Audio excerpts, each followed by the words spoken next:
Harry Potter and the Prisoner of Azkaban chapter 14 Snape की दुर्भावना। उस रात को गरुड़द्वार हाउस में किसी को नींद नहीं आई।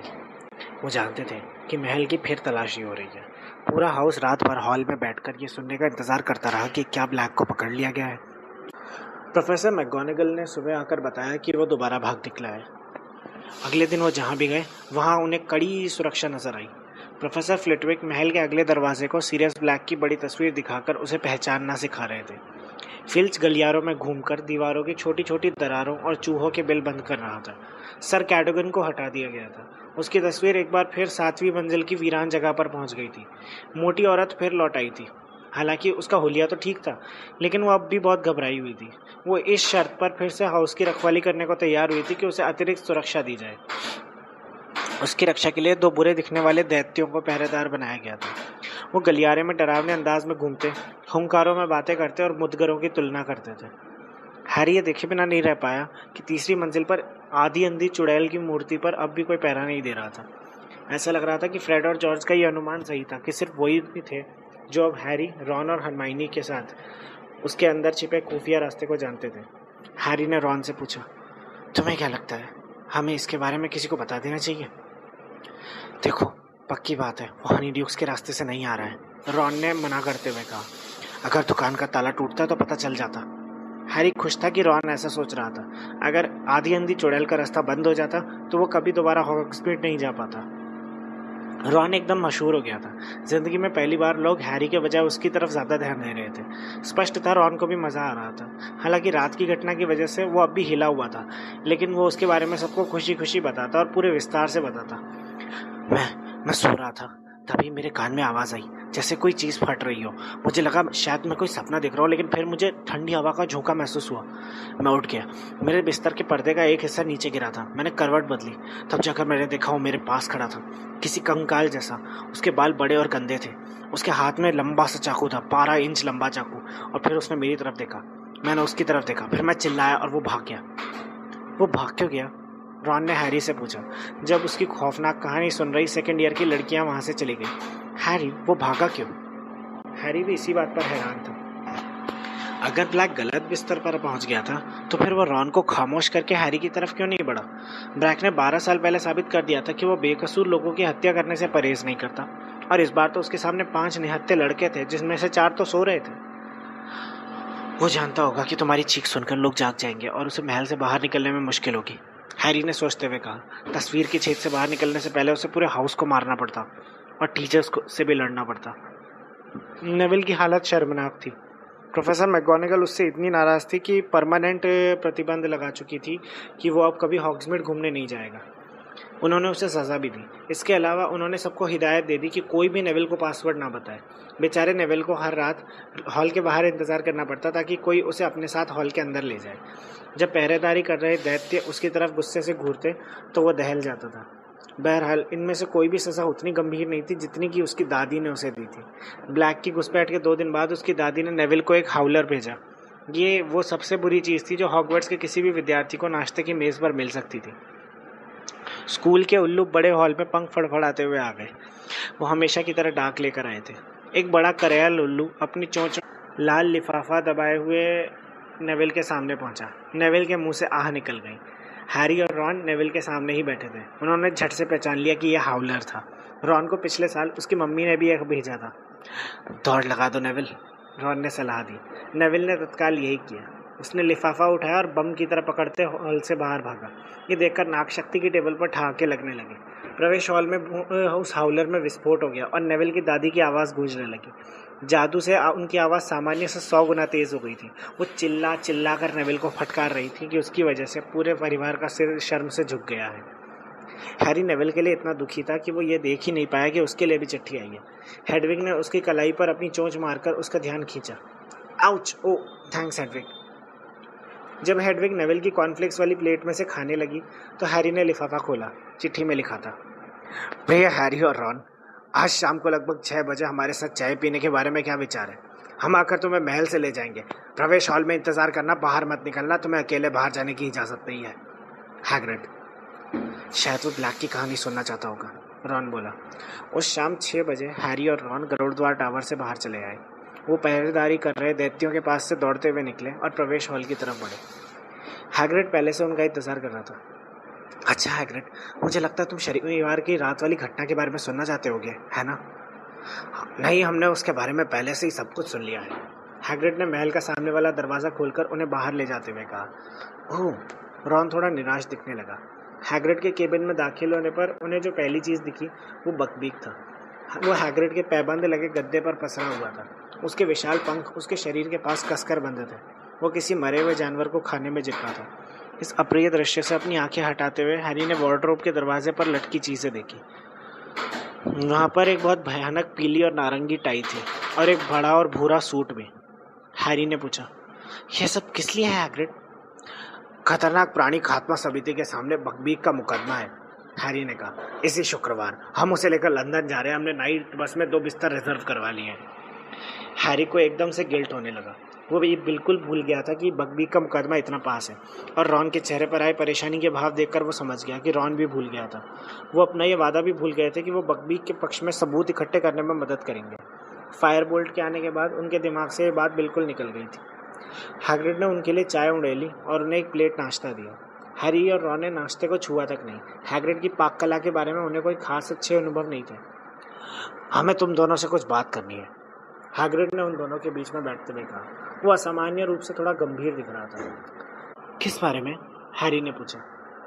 हरमाइनी के बारे में, हैग्रिड ने कहा। रॉन ने पूछा, हरमाइनी को क्या हुआ? वो बहुत परेशान है। क्रिसमस के बाद वो कई बार हमसे मिलने आई, अकेली हो गई है। हैरी, पहले तो तुम अपनी फायरबोल्ट के बाद उससे बात नहीं कर रहे थे, और रॉन, अब तुम उससे इसलिए बात नहीं कर रहे क्योंकि उसकी बिल्ली ने स्क्रैबर्स को खा लिया। रॉन ने गुस्से से वाक्य पूरा किया। क्योंकि उसकी बिल्ली ने वही किया जो सभी बिल्लियां करती है, हैग्रिड ने दृढ़ता से कहा। तुम ये नहीं जानते, लेकिन वो इस बारे में इतना रोती है। इस समय वो पढ़ाई में भी बहुत मुश्किल आ रही है। हमारे हिसाब से उसने मुंह में इतना बड़ा निवाला भर लिया है कि उसे चबाते नहीं बन रहा है। उस पर पढ़ाई का भारी बोझ है। इसके बावजूद उसने बकबीक के मुकदमे में हमारी मदद करने का समय निकाल लिया। उसने सचमुच अच्छे सबूत खोजकर हमें दिए हैं। हमें लगता है उसके बचने की संभावना है। हैग्रिड, हमें माफ़ कर दो, हमें भी मदद करनी चाहिए थी, हैरी ने अजीब तरह से कहा। हम तुम्हें दोष नहीं दे रहे हैं हैरी, हैग्रिड ने हैरी की माफ़ी को एक तरफ करते हुए कहा। ईश्वर जानता है तुम कितनी मेहनत कर रहे हो। हमने तुम्हें दिन रात क्विडिच प्रैक्टिस करते देखा है, लेकिन हम तुम्हें बता दें, तुम दोनों को झाड़ुओं और चूहों के बजाय अपने मित्र को ज़्यादा महत्व देना चाहिए। हमें बस यही कहना है। हैरी और रॉन ने एक दूसरे को परेशानी से देखा। रॉन, जब ब्लैक ने तुम्हें लगभग चाकू से मार ही दिया था तब वो बहुत दुखी थी। हरमाइनी अच्छी लड़की है, इसके बावजूद तुम दोनों उससे बात नहीं कर रहे। अगर वो उस बिल्ली से पीछे छुड़ा ले तो मैं उससे दोबारा बात करने लगूंगा, रॉन ने कहा। लेकिन वो तो उसे गोद में लिए फिरती है। वो बिल्ली पागल है, लेकिन हरमाइनी उसके खिलाफ सुनना ही नहीं चाहती।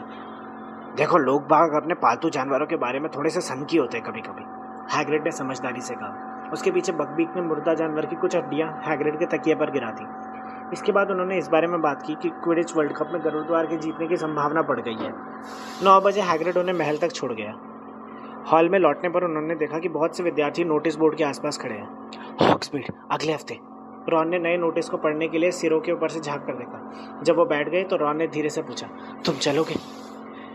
देखो, फिल्च ने हनीड्यूक्स वाले खुफिया रास्ते पर कोई पहरेदार तो नहीं रखा, हैरी ने और भी धीरे कहा। हैरी, उसके दाएं कान में एक और आवाज़ आई। हैरी चौंक गया और उसने पलट कर देखा। हरमाइनी ठीक पीछे वाली टेबल पर थी और बीच में बनी पुस्तकों की दीवार के कारण उन्हें दिखाई नहीं दी थी। हरमाइनी बोली, हैरी, अगर तुम दोबारा हॉग्समीड गए तो मैं मैगोनेगल को नक्शे के बारे में बता दूंगी। देखा ही क्या बोल रही है? रॉन हरमाइनी की तरफ देखे बिना ही गुर्राया। रॉन, तुम्हें उसे अपने साथ कैसे ले जा सकते हो? सीरियस ब्लैक ने तुम्हारे साथ जो किया उसके बाद मैं सच कह रही हूँ, मैं बता दूंगी। ओह, तो तुम अब हैरी को स्कूल से निकलवाना चाहती हो? रॉन ने गुस्से से कहा। क्या तुम इस साल पहले ही हमें काफी नुकसान नहीं कर चुकी हो? हरमाइनी ने जवाब देने को मुंह खोला, लेकिन तभी क्रुक्शंक्स हल्की सी आवाज़ निकालते हुए उछलकर उसकी गोद में बैठ गया। हरमाइनी ने डरते डरते रॉन को देखा और क्रुक्शंक्स को उठाकर तेजी से लड़कियों के कमरे की तरफ चल दी। तो अब ऐसा करते हैं, रॉन ने हैरी से कहा, जैसे उसकी बातचीत में किसी ने बाधा ना डाली हो। पिछली बार तो तुम कुछ नहीं देख पाए थे, तुम तो जोंको की दुकान में भी नहीं गए थे। हैरी ने आसपास देखकर तसल्ली कर ली कि हरमाइनी सुन तो नहीं रही। ठीक है, उसने कहा, लेकिन इस बार अदृश्य चोगा भी साथ लेकर चलूंगा। शनिवार की सुबह हैरी अदृश्य चोगे को बैग में और नक्शे को जेब में रखकर बाकी सबके साथ नाश्ता करने गया। हरमाइनी टेबल पर उसे शक से देख रही थी, लेकिन हैरी ने उससे नजरें नहीं मिलाई।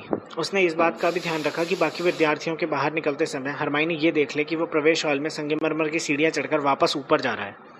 अच्छा, हैरी ने रॉन से कहा, लौटकर मुझे बताना कि क्या क्या देखा। रॉन ने मुस्कुराकर उसे आंख मारी। हैरी फुर्ती से तीसरी मंजिल पर गया, जेब से नक्शा निकाला। एक आंख वाली चुड़ैल के पीछे छिपते हुए उसने नक्शे की तह खोली। एक छोटा सा बिंदु उसकी तरफ आ रहा था। हैरी ने गौर से देखा, उसके पास लिखा था नेविल लॉन्गबॉटम। हैरी ने छड़ी बाहर निकाल ली और बुदबुदाया, नीचे धंसो। फिर उसने अपना बैग मूर्ति के छेद में डाल दिया, लेकिन वो घुस पाता उससे पहले नेविल आ गया। हैरी, वो मैं तो भूल ही गया था, तुम भी हॉग्समीड नहीं जा रहे ना? हाय नेविल, हैरी ने तत्काल मूर्ति से दूर हटते हुए कहा और नक्शे को अपनी जेब में रख लिया। तुम क्या करने जा रहे हो? कुछ नहीं, एक्सप्लोडिंग स्लैब खेलोगे? अभी नहीं, मैं लाइब्रेरी जा रहा हूँ, मुझे खून पीने वाले पिशाचों का निबंध पूरा करना है। लुपिन ने दिया है ना? मैं भी चलता हूँ ना, मैंने भी निबंध नहीं लिखा। ओ ज़रा रुको, मैं तो भूल ही गया था, मैंने कल रात को निबंध लिख लिया। और भी अच्छा है, तब तो तुम मेरी मदद कर सकते हो ना। मैं लहसुन के बारे में नहीं समझ पाया, क्या उन्हें खाना पड़ता है? या फिर नेविल के मुँह से चीख निकल गई जब उसने हैरी के कंधों के ऊपर देखा। वहाँ स्नेप खड़े थे। नेविल जल्दी से हैरी के पीछे छिप गया। तुम दोनों यहाँ क्या गपशप कर रहे हो? स्नेप ने उन दोनों की तरफ देखते हुए कहा, मुलाकात करने के लिए ये बहुत अजीब जगह नहीं है पॉटर? हैरी को देखकर हैरानी हुई कि स्नेप की काली आंखें दोनों तरफ के दरवाजों पर गई और फिर एक आंख वाली चुड़ैल पर रुक गई। हम मुलाकात नहीं कर रहे हैं, हैरी ने कहा, बस यहाँ टकरा गए थे। सचमुच? स्नेप ने कहा, पॉटर, तुम्हारी आदत है कि तुम अक्सर ऐसी जगहों पर पहुंच जाते हो जहाँ तुम्हें नहीं होना चाहिए, और हमेशा कोई ना कोई कारण तो होता ही है। मैं तुम दोनों को गरुड़ द्वार हाउस में जाने की सलाह देता हूँ, जहाँ से तुम आए हो। हैरी और नेविल बिना कुछ कहे वहाँ से चले गए। जब वो मोड़ पर मुड़े तो हैरी ने पलट कर देखा कि स्नेप एक आंख वाली चुड़ैल के सिर पर हाथ फिरा रहा था और काफ़ी गौर से उसे देख रहा था। मोटी औरत की तस्वीर के पास पहुंचकर हैरी नेविल से पीछे छुड़ाने में कामयाब हो गया। उसने उसे पासवर्ड बता दिया और नाटक किया कि वह खून पीने वाले पिशाचों का निबंध लाइब्रेरी में भूल आया है। इसके बाद वो जल्दी से पलटकर वहाँ से भाग गया। पहरा दे रहे दैत्यों की नज़रों से दूर होने के बाद उसने दोबारा नक्शा निकाला और उसे नाप के पास सटा लिया।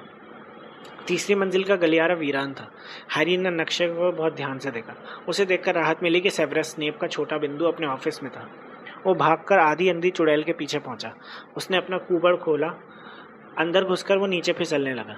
कुछ समय बाद वो भी अपने बैग के पास खुफिया गलियारे में पहुंच गया। उसने नक्शे पर लिखे शब्द मिटाए और भागने लगा। अदृश्य चोगे में छिपा हुआ हैरी हनीड्यूक से बाहर सूरज की रोशनी में निकला और रॉन की पीठ पर हाथ रख दिया। मैं हूँ, उसने बुदबुदाया। रॉन ने बिना मुंह खोले बोला, तुम्हें इतनी देर कैसे हो गई? स्नेप घूम रहा था। वो लोग हाई स्ट्रीट पर चल दिए। कहाँ हो तुम? रॉन बुदबुदाया। क्या तुम साथ में चल रहे हो? जब तुम गायब होते हो तो अजीब लगता है। वो लोग पोस्ट ऑफिस तक गए। वहाँ पर रॉन ने नाटक किया कि वो मिस्र में बिल के पास चिट्ठी भेजने के लिए उल्लुओं की कीमत देख रहा है। वो चाहता था कि हैरी वहाँ के माहौल को अच्छे से देख ले। वहाँ कम से कम 300 उल्लू बैठे होंगे जो उसकी तरफ देख रहे थे और शोर मचा रहे थे। वहाँ पर भारी भरकम उल्लू तो थे, पर छोटे छोटे भी थे जो सिर्फ हनीड्यूक्स में ही स्थानीय डाक पहुँचाते थे। ये उल्लू इतने छोटे थे कि हैरी की मुट्ठी में समा सकते थे। फिर वो जोंको की दुकान में गए। वहाँ पर हॉगवर्ट्स के इतने विद्यार्थी थे कि हैरी को फूंक फूंक कर कदम रखना पड़ा। वो चाहता नहीं था कि उसका पैर किसी पर पड़ जाए, और वो विद्यार्थी दहशत में चीखने लगे। वहाँ पर इतनी मज़ेदार चीज़ें थीं कि फ्रेड और जॉर्ज को भी मज़ा आ जाता। हैरी ने फुसफुसाते हुए रॉन को चीज़ें खरीदने के लिए कहा और अपने चोगे के नीचे से उसे कुछ गैलियन दे दिए। जब वो जोंको की दुकान से निकले तो उनका पर्स काफ़ी खाली हो चुका था। बहरहाल उनकी जेबें भर गई थी, क्योंकि उनमें गोबर बम, हिचकी की मिठाइयाँ, मेंढक के अंडों का साबुन और नाक काटने वाले चाय के कप रखे थे। दिन सुहाना और हवादार था। दोनों को लगा जैसे ऐसे मौसम में खुली हवा में घूमना चाहिए, तो वो 3 ब्रूमस्टिक्स के आगे वाली चढ़ाई चढ़कर चीखती हवेली को देखने गए, जिसे वो ब्रिटेन की सबसे भुतहा इमारत मानते थे। ये बाकी गांव से थोड़ी दूर थी। बंद खिड़कियों और उजाड़ बगीचे के कारण चीखती हवेली दिन के उजाले में भी डरावनी दिखती थी। जब वो फेंस से टिककर चीखती हवेली को देखने लगे तो रॉन बोला, हॉगवर्ट्स के भूत यहाँ तक आने से कतराते हैं। मैंने लगभग सिर कटे निक से पूछा था। वो कहता है भूतों का ये मानना है यहाँ पर बहुत खराब वाले भूत रहते हैं, कोई अंदर नहीं जाता। जाहिर है फ्रेड और जॉर्ज ने कोशिश की थी, लेकिन अंदर घुसने के सारे दरवाजे बंद हैं। पता नहीं कोई अंदर जाता कैसे है। चढ़ाई चढ़ने के कारण हैरी को गर्मी लगने लगी थी। वो ये सोच रहा था कि कुछ मिनट के लिए चोगा उतार कर ठंडी हवा खा ले। लेकिन तभी उसे थोड़ी दूर पर कुछ आवाज़ें सुनाई दी। ऐसा लग रहा था कोई पहाड़ी की दूसरी तरफ से हवेली की ओर आ रहा था। कुछ पल बाद मैल्फॉय नजर आया। उसके पीछे क्रैब और गोयल भी थे। मैल्फॉय उन्हें कुछ कह रहा था। मेरे डैडी का उल्लू कभी भी आ जाएगा। सुनवाई में वो बताने गए हैं कि मेरे हाथ का क्या हाल हुआ था। वो ये भी बताएंगे कि मैं 3 महीने तक उस हाथ का इस्तेमाल नहीं कर पाया। वो लोग खीखी करने लगे। मैं सचमुच चाहता हूँ कि उस बड़े बालों वाले गधे को गरुड़ अश्व का बचाव करते हुए सुन सकूं। वो किसी का भी नुकसान नहीं कर सकता, कसम से। समझ लो अब वो गरुड़ अश्व किसी हालत में जिंदा नहीं बचेगा। मैल्फॉय को अचानक रॉन दिख गया, जिससे उसके पीले चेहरे पर तुरंत एक दुष्ट सी मुस्कान आ गई। और तुम क्या कर रहे हो वीजली? मैल्फॉय ने रॉन के पीछे उजाड़ हवेली को देखा। वीजली, ऐसा लग रहा है तुम यहाँ रहने के बारे में सोच रहे हो क्या? शायद ये सपना देख रहे हो कि तुम्हारे पास अपना बेडरूम हो। मैंने सुना है तुम्हारा पूरे परिवार तो अपने किचन में सोता है ना? क्या ये सच है? हैरी ने रॉन का दुशाला पीछे से खींचा ताकि रॉन मैल्फॉय पर हमला न कर दे। उसने रॉन के कान में फुसफुसाकर कहा, मुझ पर छोड़ दो। वो इतना सुनहरा अवसर छोड़ना नहीं चाहता था। हैरी चुपचाप रेंगता हुआ मैल्फॉय, क्रैब और गोयल के पीछे गया और नीचे झुककर उसने कीचड़ उठा लिया। मैल्फॉय ने रॉन से कहा, हम अभी तुम्हारे दोस्त हैग्रिड के बारे में ही बात कर रहे थे। कल्पना कर रहे थे कि वो खतरनाक प्राणी खात्मा समिति के सामने क्या कह रहा होगा। तुम्हें क्या लगता है जब उसके गरुड़ अश्व का सिर काट दिया जाएगा तो वो रोएगा क्या? मैल्फॉय के सिर पर कीचड़ पड़ने से उसका सिर झटके से आगे की तरफ हो गया। उसके सुनहरे बाल कीचड़ में सन गए थे। क्या हुआ? रॉन ठहाके मार मार कर हंस रहा था कि उसे खड़े रहने के लिए फेंस का सहारा लेना पड़ा। मैल्फॉय, क्रैब और गोयल पलटकर चारों तरफ पागलों की तरह देखते रहे। मैल्फॉय अपने बाल साफ करने की कोशिश कर रहा था। कौन था? किसने किया ये? यहाँ पर भूत रहते हैं, है ना? रॉन बोला। उसके बोलने का अंदाज ऐसा था कि वो मौसम के बारे में बात कर रहा हो। क्रैब और गोयल डरे हुए थे। उनकी उभरी हुई मांसपेशियां भूतों से मुकाबला नहीं कर सकती थी। मैल्फॉय पागलों की तरह खाली जगह पर घूर रहा था। हैरी थोड़ा आगे बढ़ा, जहाँ पर ज़्यादा बदबूदार और हरा सा कीचड़ था। छपाक की आवाज़ हुई और इसके बाद क्रैब और गोयल पर भी कीचड़ की बरसात हो गई। गोयल गुस्से में कूदने लगा और अपनी छोटी छोटी बेजान आंखों को साफ करने की कोशिश करने लगा। कीचड़ वहाँ से आया था। मैल्फॉय ने चेहरा साफ किया और हैरी से 6 फीट दूर इशारा किया। क्रैब आगे बढ़ा। उसके लंबे हाथ किसी प्रेत की तरह आगे फैले हुए थे। हैरी ने उससे बचते हुए एक डंडा उठाया और क्रैब की पीठ पर दे मारा। डंडा किसने मारा ये देखने के लिए जब क्रैब गुलाटियां खाने लगा तो हैरी मन ही मन हंसी के मारे दोहरा हो गया। चूंकि क्रैब को आसपास सिर्फ रॉन दिख रहा था, इसलिए वो उसकी तरफ बढ़ा, लेकिन हैरी ने बीच में पैर अड़ा दिया। क्रैब लड़खड़ाया और उसका बड़ा पैर हैरी के चोगे में उलझ गया। हैरी को झटका लगा और चोगा उसके सिर पर से फिसल गया। एक पल के लिए मैल्फॉय हैरी को हवा में झूलते सिर को घूरता रहा। आहा! वो हैरी के सिर की तरफ इशारा करते हुए चीखा। फिर वो पलटा और तेजी से पहाड़ी के नीचे भागने लगा। क्रैब और गोयल भी उसके पीछे दौड़ने लगे। हैरी ने चोगे को दोबारा सही किया, लेकिन तब तक देर हो गई थी। हैरी, रॉन ने हैरी के अदृश्य होने की दिशा में घूरते हुए कहा, भला इसी में कि तुम दौड़ लगा दो। मैल्फॉय किसी को बता पाए इससे पहले तुम महल में होनी चाहिए। जल्दी मिलते हैं, चलो। हैरी ने कहा और फिर हॉग्समीड जाने वाले रास्ते पर बेतहाशा भागने लगा। मैल्फॉय ने जो देखा था, क्या उसे उस पर विश्वास होगा? क्या मैल्फॉय की बात पर किसी को विश्वास होगा? डंबलडोर के अलावा कोई भी अदृश्य चोगे के बारे में नहीं जानता था। अगर मैल्फॉय ने मुंह खोल दिया तो डंबलडोर समझ जाएंगे कि क्या हुआ है। ये सोचकर हैरी के पेट में खलबली होने लगी। हनीड्यूक्स वापस लौटने पर हैरी भंडार कक्ष की सीढ़ियां उतरकर चोर दरवाजे के अंदर गया। उसने चोगा उतारकर हाथ में पकड़ लिया और गलियारे में भागने लगा। एक बात तो तय थी कि मैल्फॉय उससे पहले महल पहुंच जाएगा, पर सब कुछ इस बात पर था कि उसे किसी टीचर को खोजने में कितना वक्त लगेगा। हैरी कांप रहा था और उसकी पसलियों में दर्द हो रहा था हांफते हांफते, लेकिन उसने अपनी रफ्तार तब तक धीमी नहीं की जब तक कि वो एक आंख की चुड़ैल के दरवाजे के पास नहीं पहुंच गया। उसने सोचा कि चोगा यहीं छिपाना चाहिए, क्योंकि अगर मैल्फॉय ने किसी टीचर को खबर दे दी होगी तो भांडा फूट जाएगा। हैरी ने चोगा एक अंधेरे कोने में छिपा दिया और पूरी तेजी से ऊपर चढ़ने लगा। पसीने की वजह से हाथ ऊपर चढ़ते समय फिसल रहे थे। चुड़ैल के कूबड़ के अंदर पहुंचकर उसने उसे छड़ी से थपथपाया। फिर उसने बाहर निकलकर कूबड़ को बंद कर दिया। जब वो मूर्ति के पीछे से कूदकर बाहर आया तो उसे आवाज़ आई कि कोई तेज़ कदमों से उसकी तरफ आ रहा है, और आने वाला और कोई नहीं बल्कि प्रोफेसर स्नेप थे। उनका दुशाला हवा में लहरा रहा था और वो तेज़ी से हैरी की तरफ आकर उसके सामने आकर रुक गए। तो उनके चेहरे पर विजय का भाव था। हैरी ने मासूम दिखने की कोशिश की, हालांकि वो अच्छी तरह जानता था कि उसके चेहरे पर पसीना था और उसके हाथ कीचड़ में सने थे। अपने हाथों को स्नेप की नज़रों से छिपाने के लिए हैरी ने उन्हें जेब में रख लिया। स्नेप ने कहा, मेरे साथ आओ पॉटर। हैरी उनके पीछे पीछे सीढ़ियों से उतरा। स्नेप की नज़र बचाकर उसने अपने कीचड़ सने हाथ दुशाले के अंदर के हिस्से में पहुंचने की कोशिश की। वो सीढ़ियों से उतरकर तहखाने में पहुंचे और स्नेप के ऑफिस के अंदर चले गए। हैरी यहाँ सिर्फ एक बार पहले आया था और वो तब भी बहुत मुश्किल में ही था। उसने देखा कि स्नेप ने पिछली बार से अब तक के बीच कुछ नई भयानक गिलगिली चीज़ें इकट्ठी कर ली थी, जो उनकी डेस्क के पीछे के शेल्फों पर रखी थी।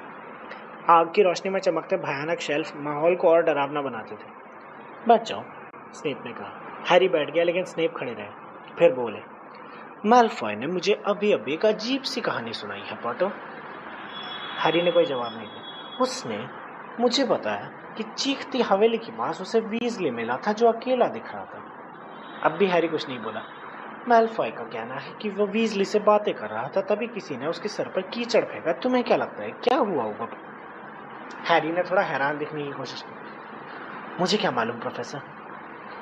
स्नेप की आंखें हैरी की आंखों को भेद रही थी। ये गरुड़ अश्व को घूरने की तरह था। हैरी ने कोशिश किया कि उसकी पलकें ना झपके। फिर मैलफॉय ने एक अजीब दृश्य देखा। क्या तुम कल्पना भी कर सकते हो कि वो क्या था पॉटर? नहीं, हैरी ने कहा, जो मासूम बनकर उत्सुकता दिखा रहा था। उसे तुम्हारा सिर दिखा पॉटर, जो हवा में तैर रहा था। एक लंबी खामोशी छा गई। शायद उसे मैडम पॉम्फ्री के पास जाना चाहिए, हैरी ने कहा। अगर वो इस तरह की चीजें देख रहा है तो। तुम्हारा सिर हॉग्समीड में क्या कर रहा था पॉटर? स्नेप ने धीमे से कहा। तुम्हारे सिर को हॉग्समीड में जाने की इजाजत नहीं है। तुम्हारे शरीर के किसी भी हिस्से को हॉग्समीड जाने की इजाजत नहीं है। मैं जानता हूँ, हैरी बोला। वो पूरी कोशिश कर रहा था कि उसके चेहरे पर अपराध बोध या डर ना दिखे। ऐसा लगता है मैलफॉय को दृष्टिभ्रम हुआ होगा। मैलफॉय को दृष्टिभ्रम नहीं हुआ था, स्नेप गिर रहे। उन्होंने नीचे झुककर उस कुर्सी के दोनों हाथों पर अपने हाथ रख दिए जिस पर हैरी बैठा था, और अपना चेहरा हैरी के चेहरे के बहुत पास लाकर कहा, अगर तुम्हारा सिर हॉग्समीड में था तो तुम्हारा बाकी शरीर भी वहीं पर था। मैं कॉमन रूम में था, हैरी ने कहा। जैसा आपने कहा था। क्या कोई इस बात की गवाही दे सकता है? हैरी कुछ नहीं बोला। स्नेप के पतले चेहरे पर एक कुटिल मुस्कान आ गई। उन्होंने दोबारा सीधे खड़े होते हुए कहा, जादू मंत्रालय और सभी लोग मशहूर हैरी पॉटर को सीरियस ब्लैक से बचाने की कोशिश कर रहे हैं, लेकिन मशहूर हैरी पॉटर अपनी मनमर्जी का मालिक है। उसकी सुरक्षा के बारे में सामान्य लोग तो चिंता करते हैं, तो करने दें। मशहूर हैरी पॉटर की तो जहां मर्जी होगी वो वहीं जाएगा, और परिणामों की उसे कोई परवाह नहीं है ना पॉटर? हैरी चुप रहा। स्नेप उसे उकसाना चाह रहे थे ताकि वो सच्चाई उगल दे, लेकिन उसने संकल्प कर लिया कि वो सच्चाई बताएगा नहीं। स्नेप के पास कोई सबूत नहीं था अब तक। फिर स्नेप की आंखों में चमक आ गई जब उन्होंने अचानक कहा, पॉटर तुम बिल्कुल अपने पिता की ही तरह हो। वो भी बहुत घमंडी थे। क्विडिच के खेल में थोड़ी योग्यता होने की वजह से उन्हें लगता था कि वो हम सब लोगों में सबसे अच्छे थे। वो अपने दोस्तों और चमचों के साथ पूरे स्कूल में घमंड से इतराते थे। तुम दोनों की बहुत सी बातें एक ही जैसी है। हैरी खुद को रोक पाए इससे पहले उसके मुंह से निकल गया, मेरे पिता घमंडी नहीं थे और मैं भी नहीं हूँ। तुम्हारे पिता भी नियमों को ज्यादा महत्व नहीं दिया करते थे। स्नेप आगे बोलते रहे। उनके पतले चेहरे पर नफरत थी। नियम तो तुच्छ लोगों के लिए थे पॉटर, क्विडिच कप विजेताओं के लिए नहीं। उनका सिर घमंड से फूला हुआ था। Shut up! हैरी अचानक उछलकर खड़ा हो गया। प्राइवेट ड्राइव में गुजारी आखिरी रात के बाद उसे इतना गुस्सा फिर कभी नहीं आया था। उसे ये परवाह भी नहीं थी कि सुनने के बाद स्नेप का चेहरा सख्त हो गया था और उनकी काली आंखें खतरनाक चमकने लगी थी। तुमने क्या कहा मुझसे पॉटर? हैरी जी का, मैंने आपसे कहा कि आप मेरे डैडी के बारे में गलत सलत बातें ना कहें। मैं सच्चाई जानता हूँ, उन्होंने आपकी जान बचाई थी। डंबलडोर ने मुझे बता दिया है। अगर मेरे डैडी आपको नहीं बचाते तो आज आप यहाँ ना खड़े होते। स्नेप की भूरी चमड़ी अब फटे दूध के रंग की हो गई। और क्या हेडमास्टर ने तुम्हें यह भी बताया था कि तुम्हारे पिता ने किन हालातों में मेरी जान बचाई? उन्होंने फुसफुसा कर कहा। या फिर उन्होंने ये सोचकर पूरी बात नहीं बताई कि इसे सुनने के बाद पॉटर के नाजुक कानों को तकलीफ हो जाएगी? हैरी ने अपने होंठ काट लिए। वो पूरी बात नहीं जानता था और वो स्नेप के सामने मानने को तैयार नहीं था, लेकिन स्नेप ने सच्चाई का अंदाजा लगा लिया। ओह पॉटर, मैं ये नहीं चाहता हूँ कि तुम अपने पिता पर झूठा घमंड करो। उन्होंने अपने चेहरे पर एक भयंकर मुस्कान लाकर कहा, क्या तुम उनके किसी गौरवशाली या बहादुरी के काम की कल्पना कर रहे हो? मैं तुम्हें सच्चाई बताता हूँ ताकि तुम किसी बहाने में ना रहो। तुम्हारे देवता समान पिता और उनके दोस्तों ने मेरे साथ एक बहुत ही घटिया गंदा मजाक किया था, जिस वजह से मेरी जान चली जाती, लेकिन आखिरी समय पर तुम्हारे पिता को डर लग गया और उन्होंने मुझे बचा लिया। उन्होंने जो किया उसमें बहादुरी नहीं थी, वो मेरे साथ अपनी गर्दन बचा रहे थे। अगर उनका मजाक कामयाब हो जाता तो उन सबको हॉगवर्ट्स से निकाल दिया जाता। अब स्नेप के ऊबड़ खाबड़ पीले दांत बाहर निकलने लगे। उन्होंने अचानक थूक उड़ाते हुए कहा, अपनी जेब दिखाओ पॉटर। हैरी हिला भी नहीं। उसके कानों में साए साए की आवाज़ें होने लगी। अपनी जेब दिखाओ वरना हम सीधे हेडमास्टर के पास जाएंगे। अपनी जेब दिखाओ पॉटर। दहशत से कांपते हुए हैरी ने जोंको की जादुई चीज़ें और नक्शा बाहर निकाला। स्नेप ने जोंको का थैला उठाया। ये रॉन ने मुझे दिया था। वो जब आखिरी बार हॉग्समीड गया था तो ये सामान लाया था। हैरी ने कहा। वो मन ही मन प्रार्थना कर रहा था कि स्नेप रॉन से पूछताछ करे, इससे पहले उसे रॉन को चेतावनी देने का समय मिल जाए।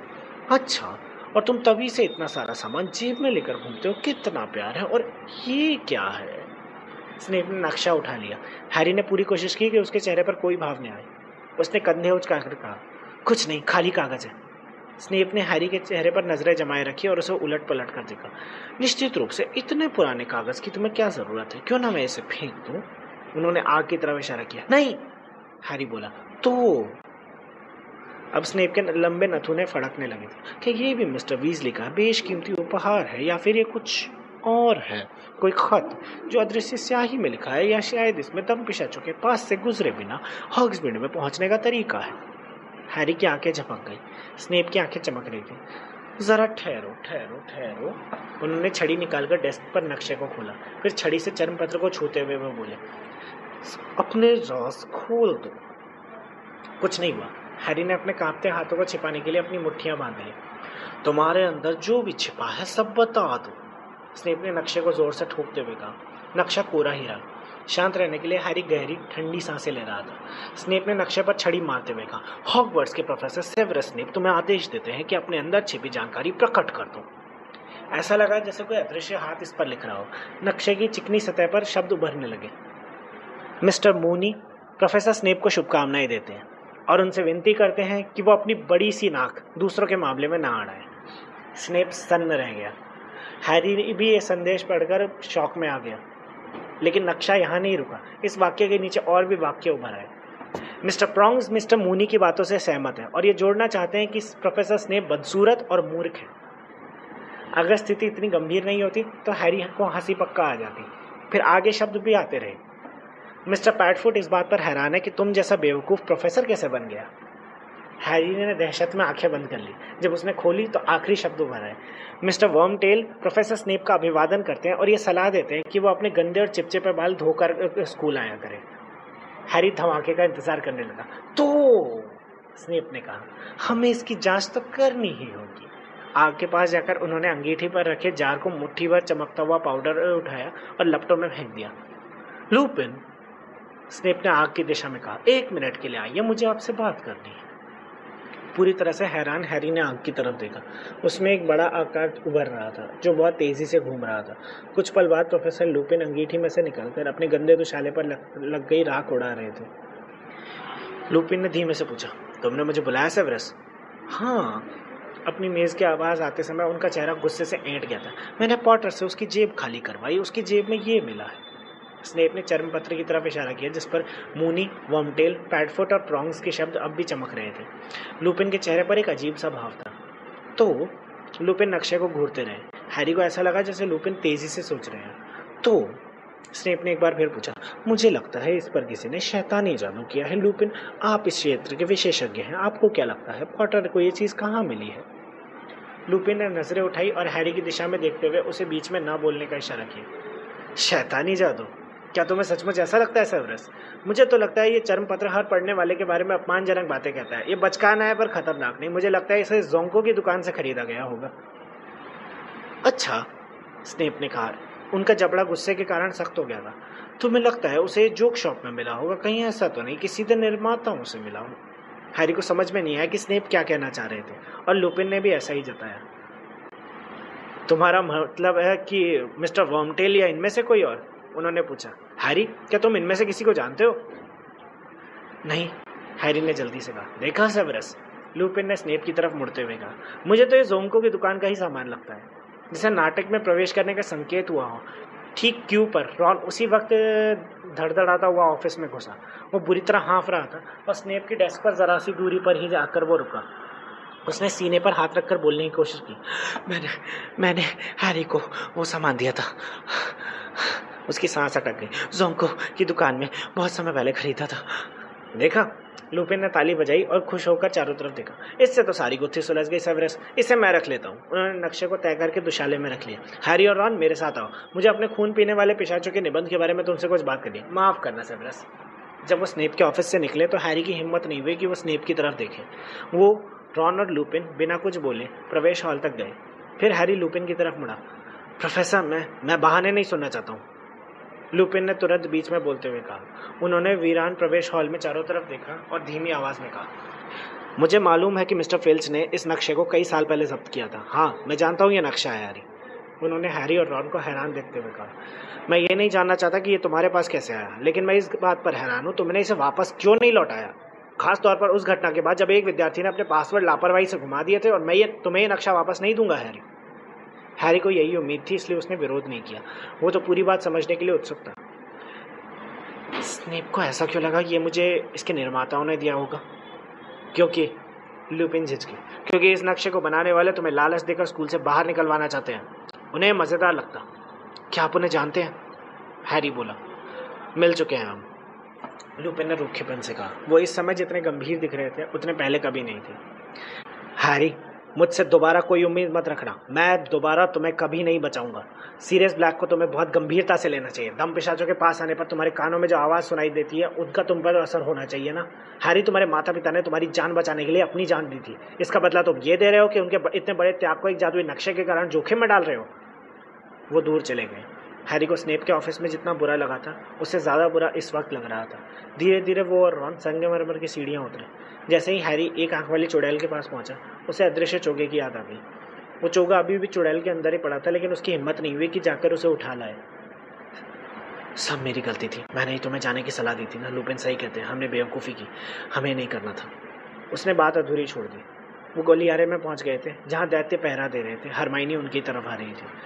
उसके चेहरे पर नजर डालते ही हैरी को यकीन हो गया कि उसे सारी घटना पता चल गई थी। उसके मन में दहशत होने लगी। क्या हरमाइनी ने प्रोफेसर मैगोनिगल को बता दिया था?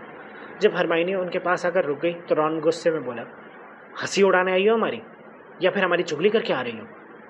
नहीं, हरमाइनी बोली। उसके हाथ में एक चिट्ठी थी और उसके होंठ कांप रहे थे।